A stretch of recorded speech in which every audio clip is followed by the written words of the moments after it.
Today, we live in an age of mechanical marvels. But if we look back 2,000 years, we may be surprised by what we find. Fantastic machines were in common use in the ancient world, from war machines to automatic doors and even robotic theaters.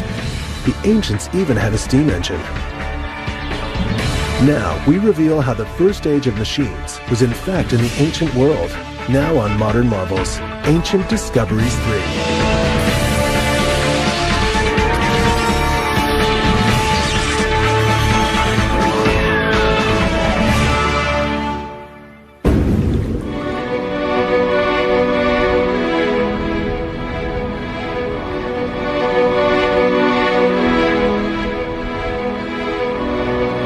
We have for centuries marveled at the world of the ancient Greeks.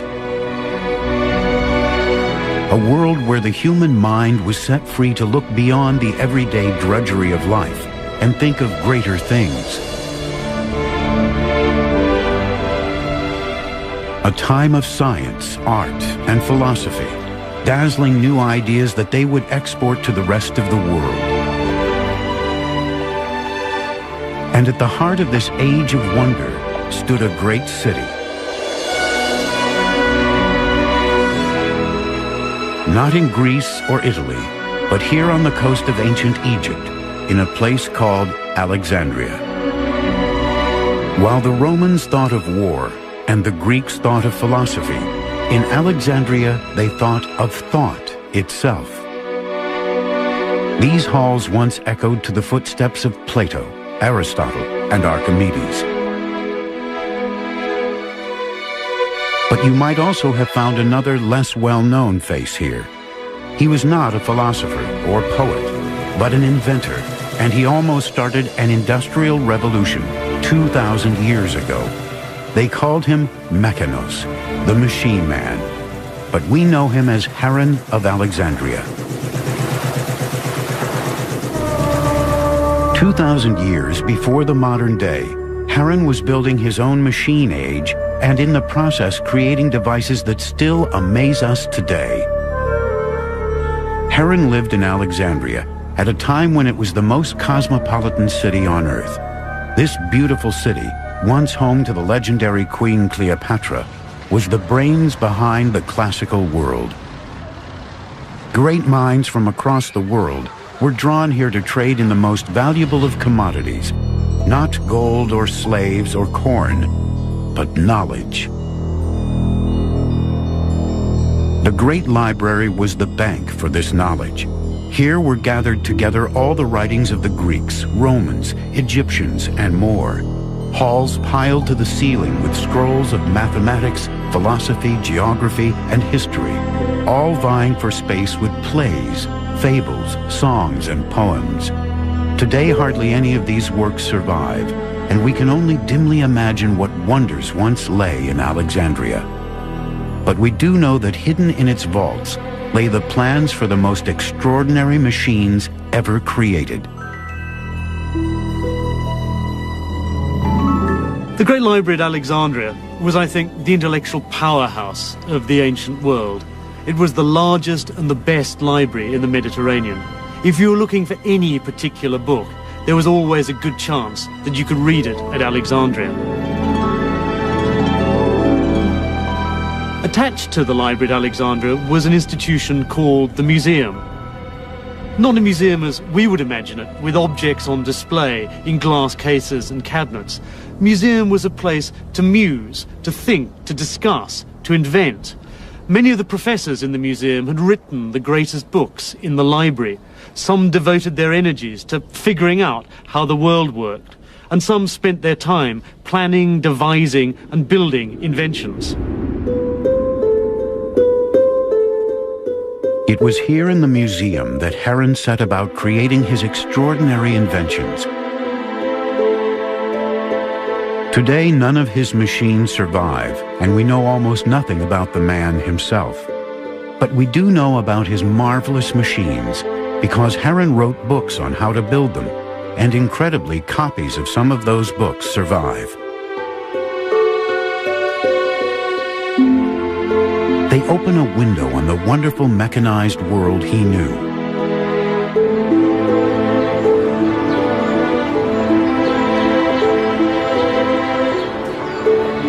Stored in one of the modern world's great repositories of knowledge, Oxford University, it is still possible to find a copy of one of Heron's books. It is a rare document which gives a tantalizing glimpse of surprising ancient machines.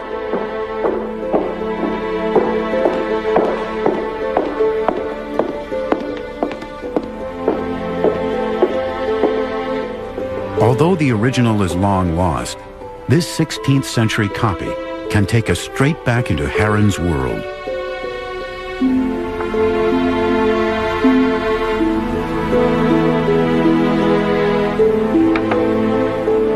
Within these pages, this master mechanic described his inventions and the sort of places you might find his robotic devices.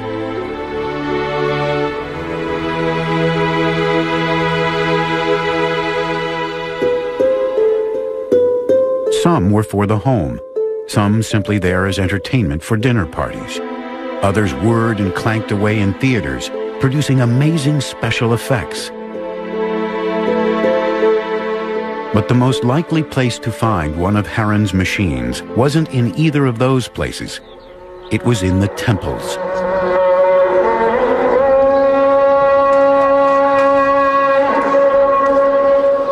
Nowhere in the ancient world was more cosmopolitan than Alexandria, so nowhere had more religions all vying for attention. Today, Islam is the city's main religion, but 2,000 years ago, there were many, many more faiths to choose from. We have to think about in the ancient world that there was stiff competition between different cults. Roman cults, Greek cults, Egyptian cults, cults for political leaders, and all sorts of mixes between these. So if you had something special that would attract attention, then that would give you an edge in the market to attract visitors to your temple. In other words, what priests of all these religions needed was magic.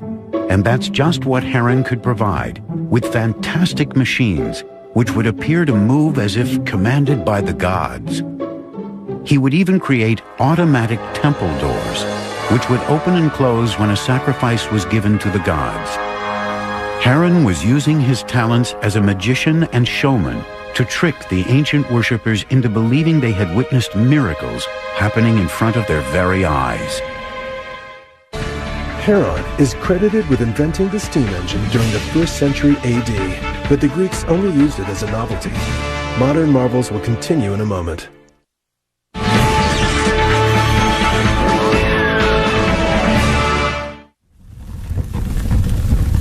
One of Heron's most ingenious machines was his automatic temple doors. The idea was simple but brilliant.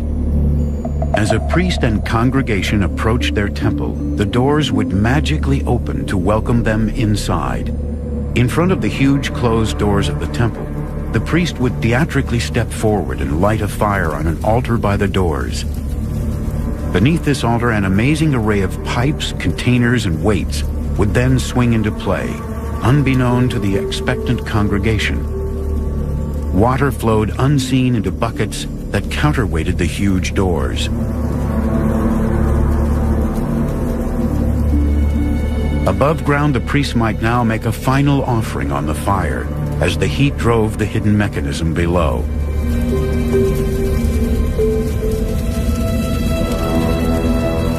Then suddenly, as the counterweights filled, the doors slowly creaked open as if the gods were pleased with the sacrifice.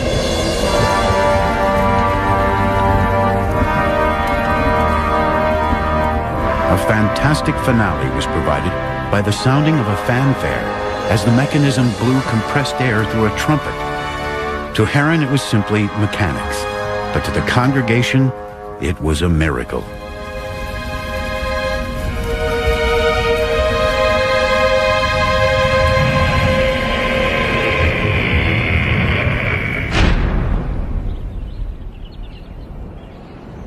There could have been few better ways to impress your audience.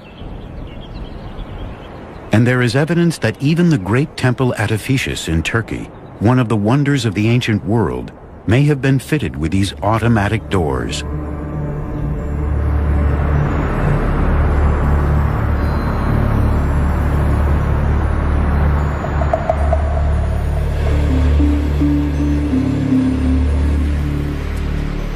Steve Poole, a kinetic artist, is fascinated with the work of Heron and has built a scale model to show how the automatic doors actually worked. A cylinder of air is heated using fire. The air inside expands and travels through a tube into a container of water, in this case a red canister. The hot air pushes the water out of the canister and into another container which gradually fills.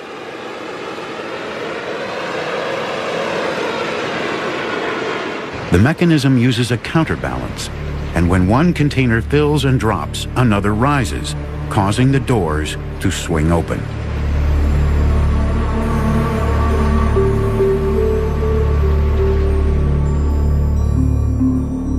It is a simple machine, but an extremely effective one, and one which shows Heron had mastered the elemental forces of water, fire, and air. When the altar fire was extinguished, the air cooled and drew water back out of the container, so it rose and closed the doors.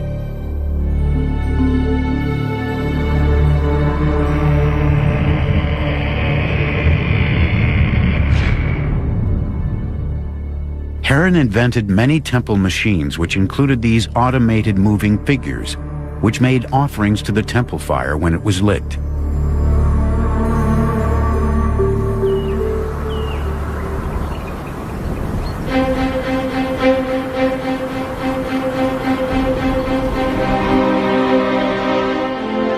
Of course, it was one thing to persuade people to come into your temple, but quite another to persuade them to part with their money.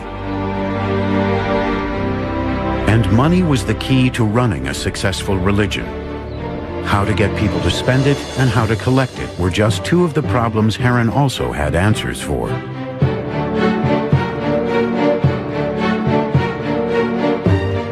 This is the first, a holy water dispenser. It was the world's first coin-operated slot machine.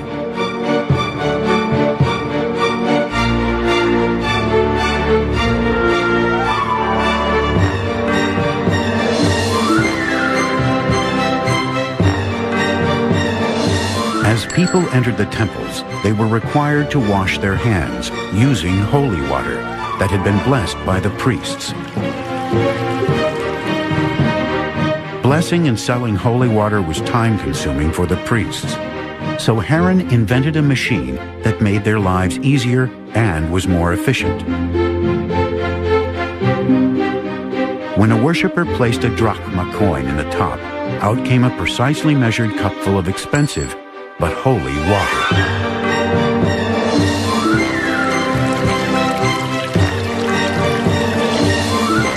For the worshippers, it once more looked like a miracle. In reality, the dropping of the coin caused a lever to fall, opening a valve to let out water.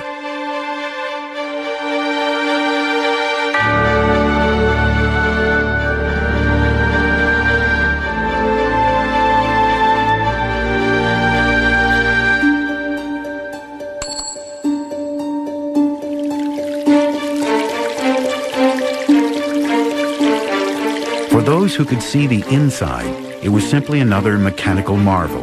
But for the eager audience, it was pure magic.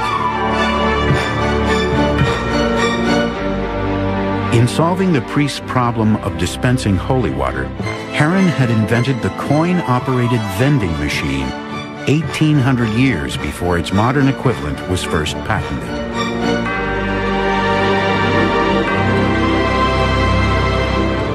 Other miraculous machines may also have helped to bring in the worshippers, such as this replica in a major exhibition of ancient technology in Athens. This magical Greek device is a smart tap.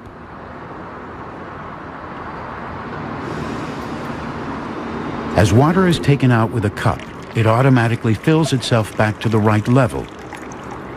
This type of simple miracle machine may well have provided the inspiration for Heron's water dispenser.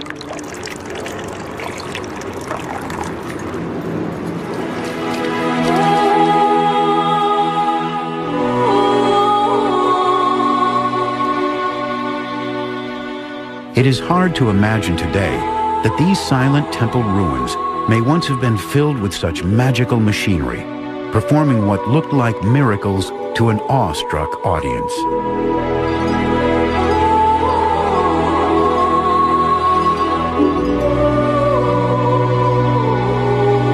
These were huge temples, some of the wealthiest and the most splendid in the ancient world.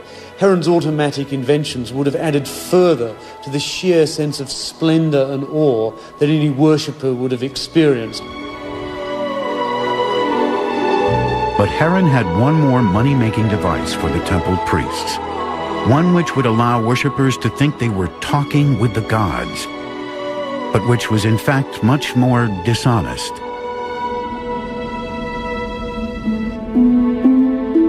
This is the Omen machine, the world's first great con job. Heron's most famous mathematical work is Proposition 1.8, which calculates the area of a triangle based on the lengths of its sides. Modern marvels will continue in a moment.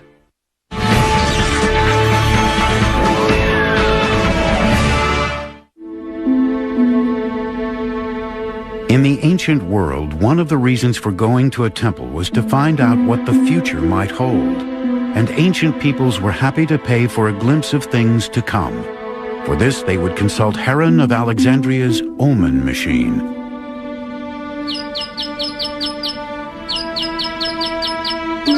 Someone coming into the temple which was equipped with one of these devices would not, of course, see all the workings. As they walked into the gloom of the interior, they would see just this wheel and a mechanical bird. After paying a suitable fee, they could ask the god a simple yes or no question. Turn the wheel and the bird would either sing or not. The god had spoken. But of course it was not the gods who had made this bird sing, but Heron.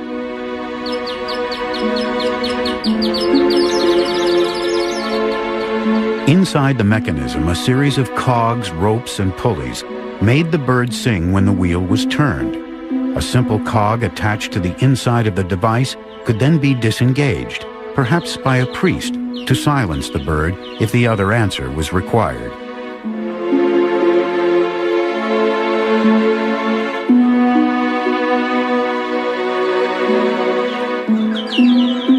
Singing gave one answer, not singing the other. The priest could choose which was most appropriate. It is the oldest mechanical confidence trick in the world.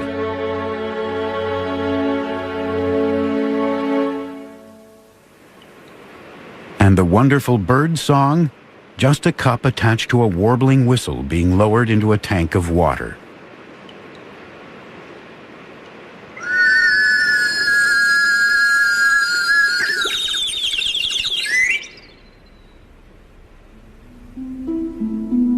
Sound was the key to many of Heron's inventions, from his Omen machines to his elaborate windmill-powered musical organ. But getting it all to work together is much harder than it might seem.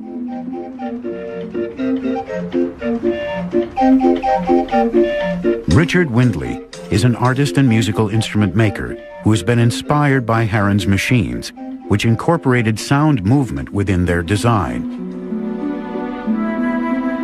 Richard recreated a mechanical singing bird similar to the ones that once adorned the Omen machine.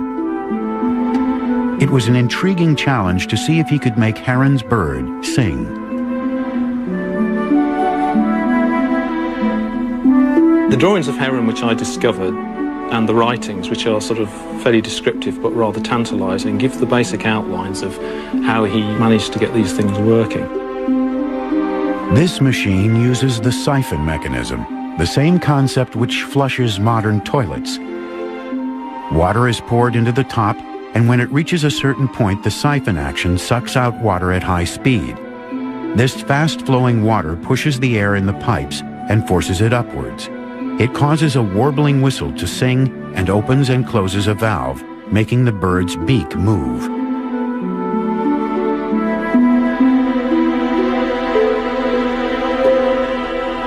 This is a very simple version with just a single bird, but if we talk about sort of whole flocks of these things, perhaps 6 or 8 or 10 of these things all being driven by water pressure, then, you know, the effect would be staggering, particularly to probably a public that were not technologically knowledgeable.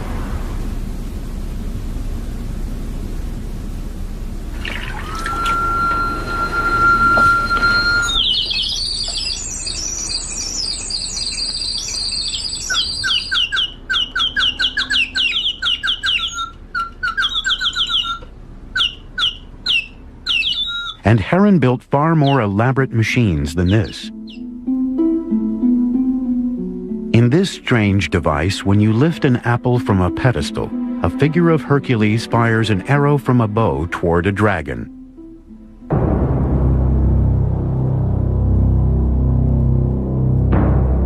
One time when Heron's omen machines were in particular demand was during war, a frequent event in the ancient world. Everyone wanted to ask the gods if they or their loved ones would survive. But Heron could help with more than just omen machines. In Alexandria, he had read treatises by Archimedes, Ctesibius, and Dionysius on building war machines. Perhaps he could devise machines that would not just predict the outcome of wars, but would actually help to win them. Heron turned his prodigious mechanical mind to the art of warfare. Heron had automated doors, fountains, and musical boxes. Now he wanted to automate war. Building on the theoretical work of the great Greek mathematicians, he described automatic war machines, stronger, faster, and more fearless than the foot soldiers of the day. A deadly military technology centuries ahead of its time.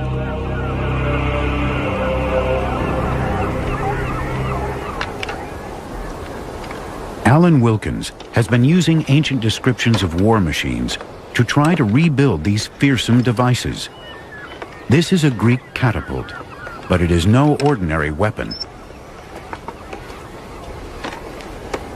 This is the Polybolos, the multi-shooter.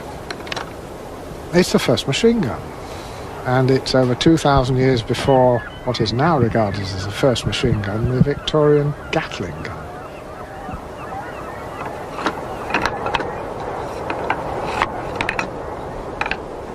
This ingenious weapon had many unique features. It was one of the first uses of a chain mechanism anywhere on Earth. It could fire a bolt further and harder than any man. And most terribly, it could fire bolt after relentless bolt without rest. The Roman army in particular had an interest in such lethal devices. With a huge border to defend, such weapons offered them a distinct advantage. From the Roman perspective, men like Heron could help to hold the empire together.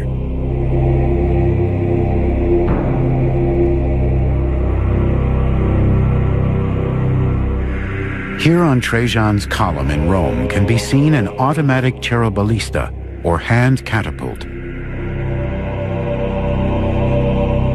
This machine originated in Alexandria and dates from Heron's day. It may even have been devised by him. Alan Wilkins has built a working model. The device mimics the action of a traditional archer firing arrows, but with much more force. It is a primitive military robot.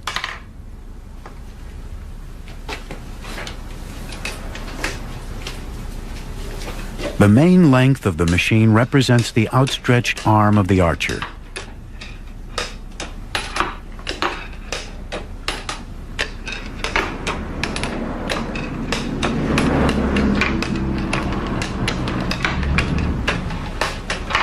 A double-handed cranking system then draws the string back, clamped between two metal hooks.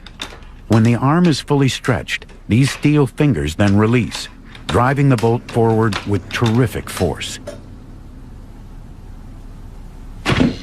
Alexandria, of course, received a tremendous boost. By Heron's day, it was, of course, a Roman province, and the Romans obviously backed this research there. They continued to want to use engineers like Heron because they knew they were the best. Many devastating war machines would have been used in battle, but others were developed as prototypes for future use. Here are these Alexandrian engineers thinking up all these ideas which are a couple of thousand years before they can ever be realized. They didn't allow the limitations of their own technology to limit their ideas.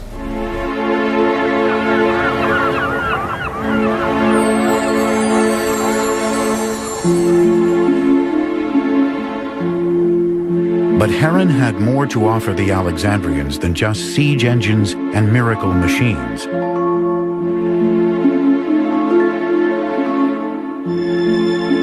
He wanted to entertain them, and to do that he chose a place where anything could happen: the theater. Heron describes almost 100 machines and toys in his surviving work, Pneumatica, including a fire engine and a wind organ. Modern marvels will continue in a moment.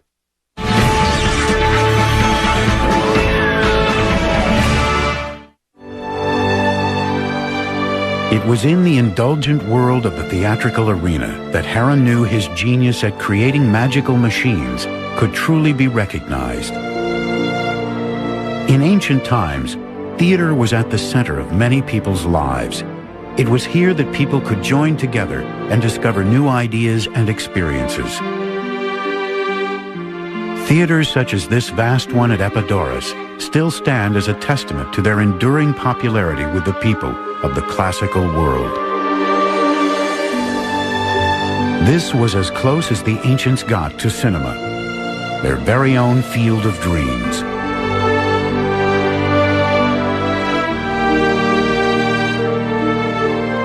Even the acoustics were precisely scientifically designed, like a modern cinema's, to heighten the audience's experience.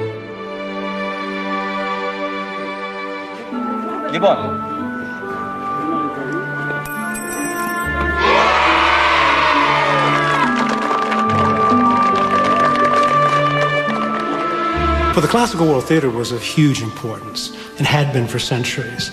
The audiences flocked in huge numbers to the theater, which in a sense was the form of mass communication of the day. There were elements of politics, culture, even religion played out before a mass audience.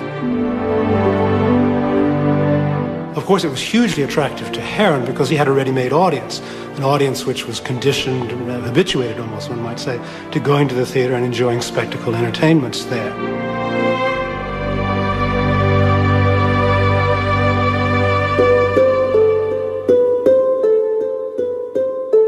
Heron knew he could add to this experience.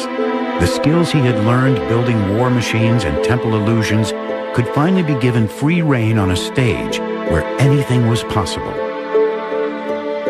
He began by devising theatrical staging with the eerie ability to move on and off stage on its own. This is the first mechanical marvel Heron used to astound the theater audiences of ancient Alexandria. It was built using Heron's original descriptions. It demonstrates how gravity can be used to make a piece of scenery move on and off stage, apparently of its own will. It is the precursor of the modern computerized scenery we see in the West End of London and New York's Broadway today. Ο Heron έχει περιγράψει στα βιβλία του μηχανισμούς και αυτόματα που είναι η πιο ανεπτυγμένη τεχνολογία της εποχής του. Περιγράφει κλειστά αυτόματα συστήματα, συστήματα με ανάδραση και αυτόματα θέατρα που παρουσιάζουν ολόκληρες θεατρικές παραστάσεις.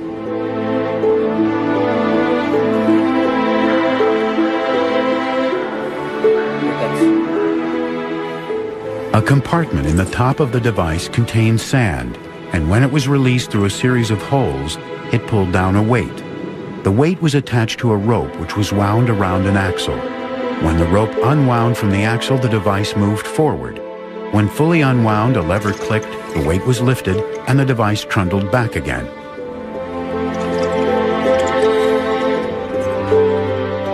Heron wrote a whole treatise about automatic theatres. The idea of the automatic theatre is that it can move by itself. Automaton in Greek actually means a self-mover. Heron is quite interested in making absolutely sure that you make it quite small so that the audience won't suspect that there's actually a person inside the theatre running the show.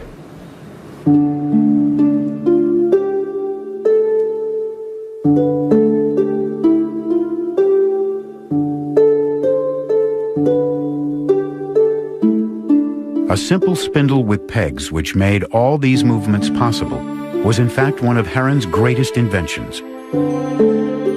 This carefully wound arrangement of pegs and ropes is what a modern computer scientist would call a program.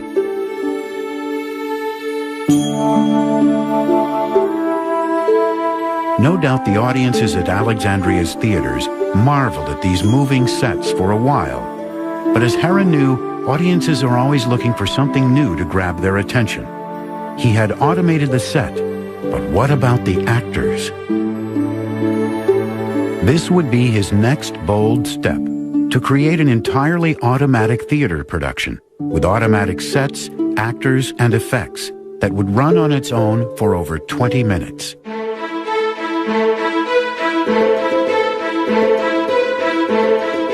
Heron decided to automate the classic Greek tale of tragedy and bloody revenge, Nauplius. The story tells of how King Nauplius seeks revenge after his son is killed by Ajax at the close of the Trojan Wars.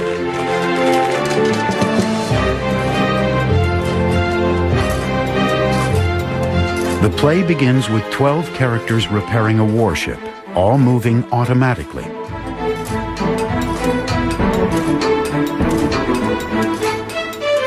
Below the action, the mechanics all remain hidden inside the box, leaving the audiences astounded and intrigued to see all these wooden characters moving in unison. To complete the illusion, Heron added sounds and special effects.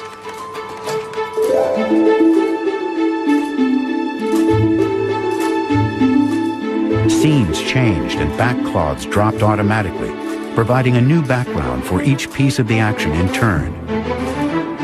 To prevent collisions between characters, the action all took place on different planes, which rose and fell at different times during the performance.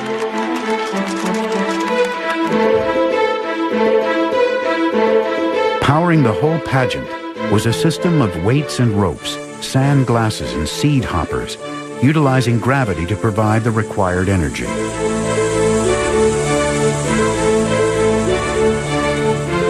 The complexity of so many choreographed automatic elements was an incredible feat of engineering and ingenuity.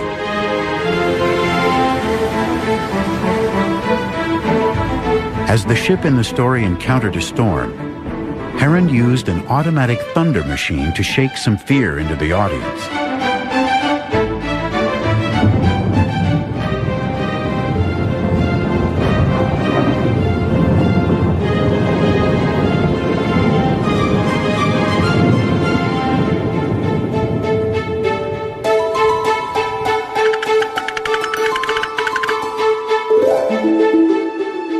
The goddess Athena appears on cue to command the weather as the story reaches its climax. She causes a bolt of lightning to hit Ajax, the enemy in the story. He dies, and our hero Nauplius finally has his revenge.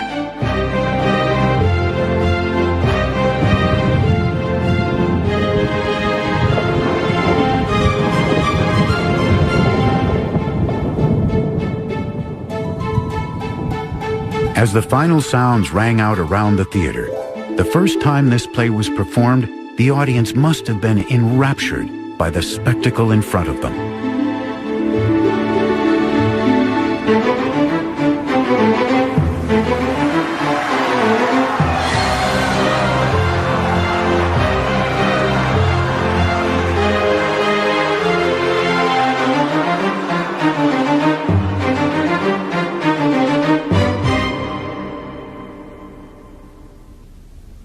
Actually making the play happen was no less miraculous than the event the audience had just witnessed.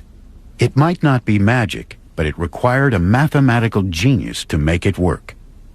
Timing every element of the story correctly calculating the exact weights for balances and counterbalances, the speed of the cogs and the order of the scenes would baffle many engineers today and was perhaps miraculous in itself.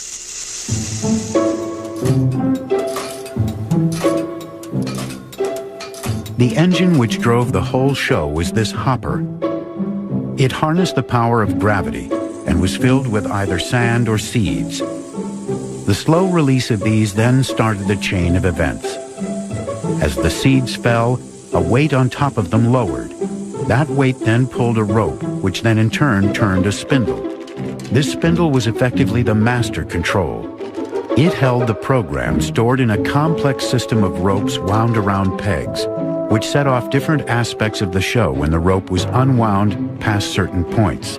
It triggered the individual pieces of the theater, such as this spindle, which revolved to make dolphins apparently leap through the waves.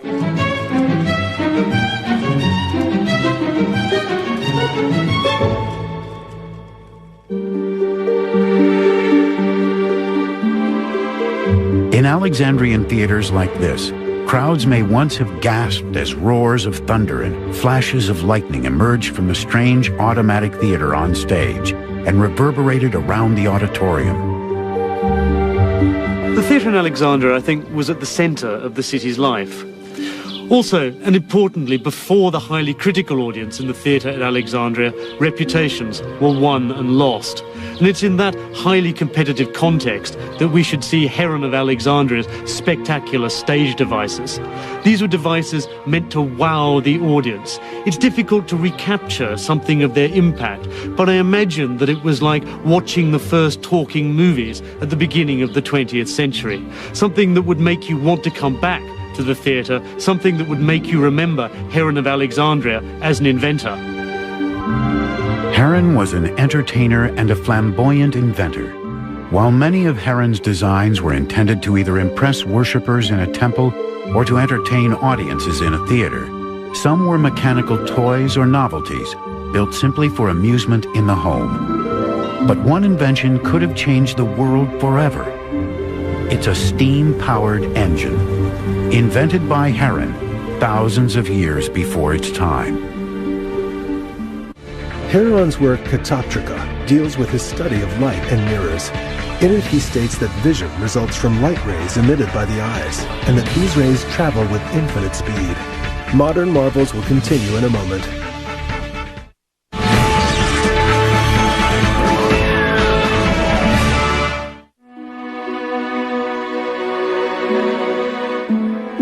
Heron had discovered the power of fire, water, and air, and finally he combined his knowledge to create steam power.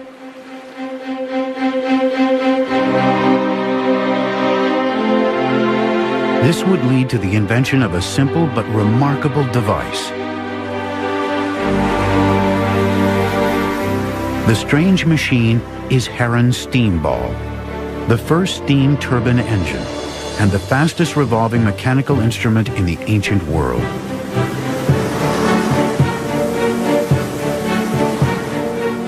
Heron was just half a step away from inventing the steam engine. He knew the principles of steam power. He had designed a revolutionary device. What might have happened if he'd taken that extra half step?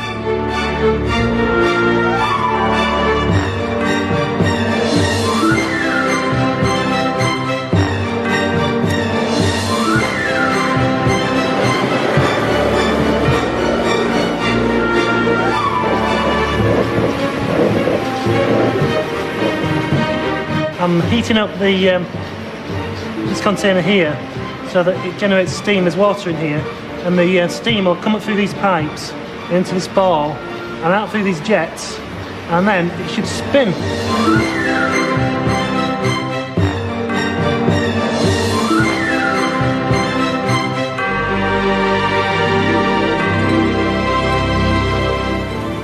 It was a sight to behold.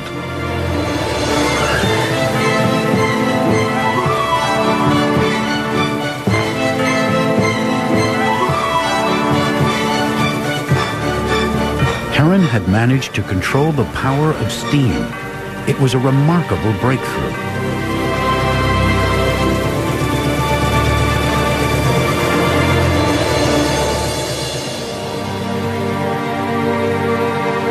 This device could perhaps have started an industrial revolution 2,000 years ago.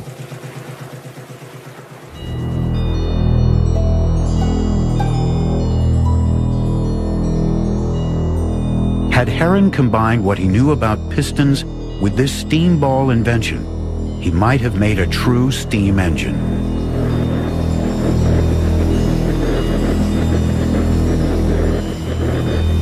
The invention of the steam engine in 1721 ushered in the Industrial Revolution, bringing in its wake mass production, high-speed travel, and the birth of the age of the consumer. The modern world was forged by the steam engine. But how would the world look today if that giant leap had been taken by Heron nearly 2,000 years earlier?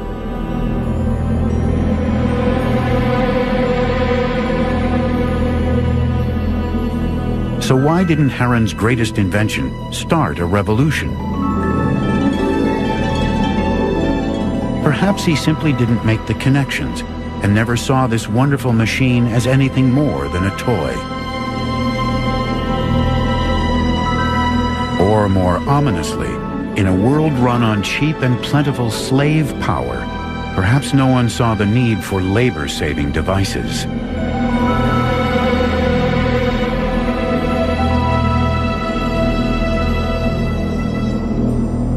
It's fascinating to speculate how the world might be different today if we hadn't forgotten Heron of Alexandria and his wonderful inventions, if they'd been embraced rather than rejected by medieval scholars. If the people who'd seen the wondrous steam ball had thought of it as more than an idle curiosity or just a children's plaything.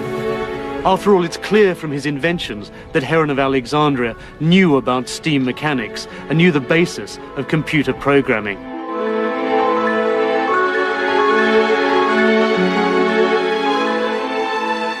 There's an interesting scholarly question, which is, you look at Heron's writings and those of his contemporaries, and we feel they're almost approaching technological liftoff.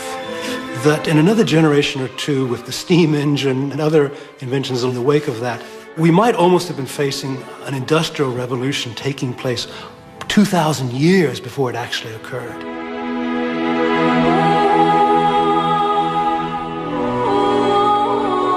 We consider ourselves today at the cutting edge of technology, but in many ways we are only just beginning to catch up with developments in the ancient world.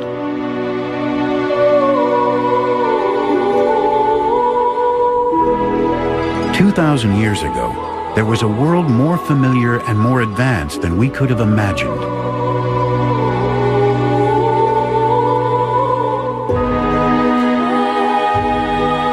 A time when mechanical machines brought wonder and magic to ancient cities. A time that has been forgotten for centuries and is only now beginning to be revealed again. What ancient discoveries still await us, and what others have been lost forever? Heron has given us just a glimpse of his amazing world.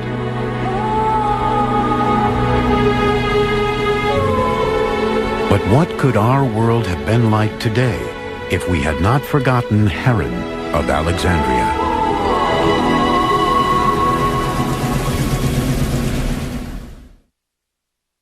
Tomorrow.